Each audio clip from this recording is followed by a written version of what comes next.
So I wanted to start by saying that the students have shown outstanding bravery and commitment as they've worked together within group capacities and amongst each other to challenge business as usual, and I know they've made Ithaca very proud.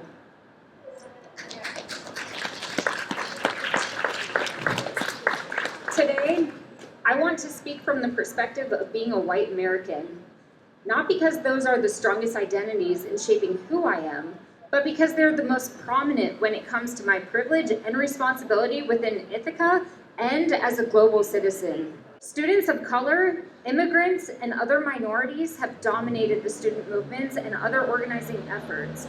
While their courage is commendable, it's also understandable that as a racial justice issue, those with an empirical understanding of racism and other forms of supremacy would be galvanized to take a stand against the brutal genocide taking place.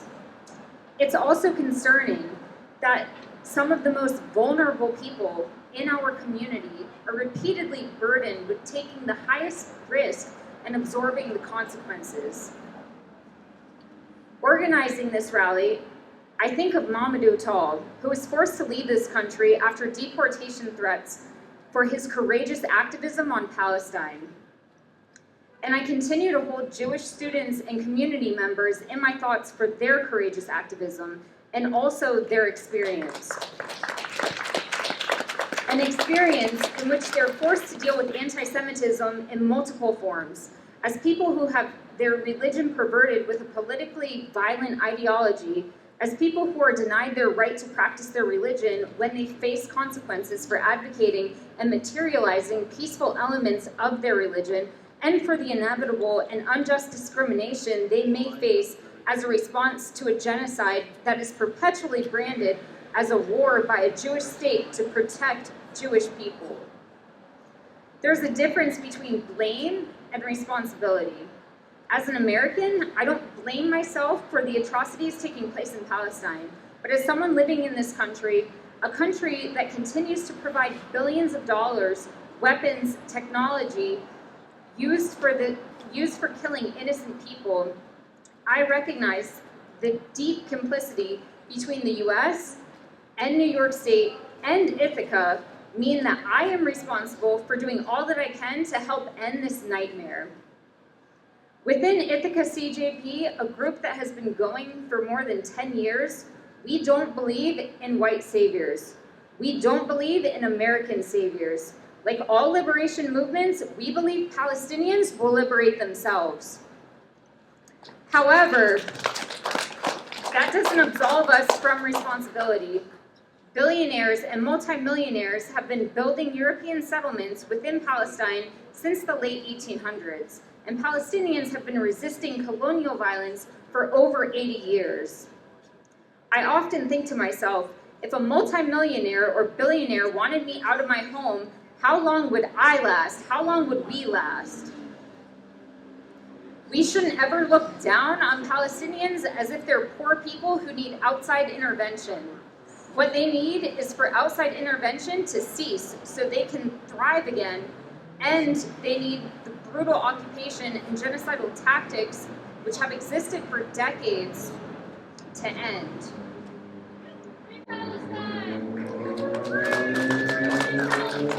Palestinians have inspired the world, and their determination should serve as a model for all of us. If we begin to lose hope, we should look at their determination and how it's allowed them to withstand the most brutal actions we've ever witnessed. A total blockade was first put in place on October 9th of 2023 and lasted until October 21st. Immense international pressure forced Israel to lift the blockade. This time around, fewer people and fewer media outlets covered the total blockade, likely because of the vast amount of issues presented by the Trump administration, such as mass deportations, funding cuts, and so on, creating a barrier for a more concentrated focus. However, the tides are once again shifting. In the past few days, one after another, key countries in Europe have announced changes in direction in relation to Israel's war in the Gaza Strip and have demanded to open for discussion the question of whether Israel is still committed to the terms of its association agreement with the European Union. This agreement forms the basis of commercial relations, scientific collaboration, and diplomatic and cultural relations between the EU and Israel, including trade worth some $50 billion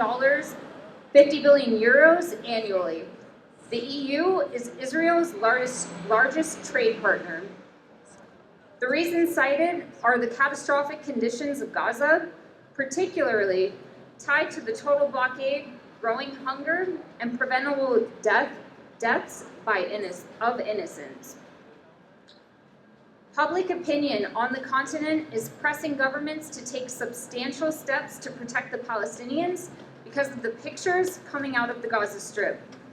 In fact, a small number of pro-Palestinian countries on the continent have tried consistently over the past year to bring about change in the EU's relationship with Israel, or to threaten such a change to curb Israel's military campaign. That persistence is working. Returning to us, what is our responsibility? When we see the widespread video footage and media coverage of what's happening in Gaza, it's easy to see this evil in the form of isolation. And in the media, it's often portrayed as such. However, the US and Israel are partners in apartheid. We need to hold people in power accountable, and we must do so as we can. We don't have any leverage over the politicians in Israel, but we can and should withhold our support from those who are unwilling to take a bold stand and action within their capacity to do something. We started 2 petitions, one for Congressperson Josh Riley and another for Assemblymember Anna Kelles and Leah Webb, to intervene in the total blockade currently imposed on Gaza. As representatives who have won their elections on progressive platforms with constituencies that clearly care about what's going on in Palestine, they have a duty to represent us. We started these petitions for several important reasons. First is to build organizing capacity with local groups who share the same values and goals. To center Palestine as a political issue, to force the question of support for Palestinians, and to hold power to account. We need a clear understanding of where our politicians stand, and their constituents also deserve that clarity. Since Ithaca has determined the outcome of all of their elections, we need to know that our politicians represent us. Please read, sign, and share the petition. We have a table right over here where you can do just that and learn more about how to get involved with this effort. I thank you all for coming today. It was a little difficult because they have changed some of the practices they have around how to obtain a permit. They've changed some of the standards, so it made it very difficult for us to organize despite giving a few weeks of notice. We were given a few days to advertise this. So again, I thank you all for coming out. Please come over here and get more information on this. Yes, and if you would like to take part in posting any of our quarter cards, any of our flyers, please visit the table as well.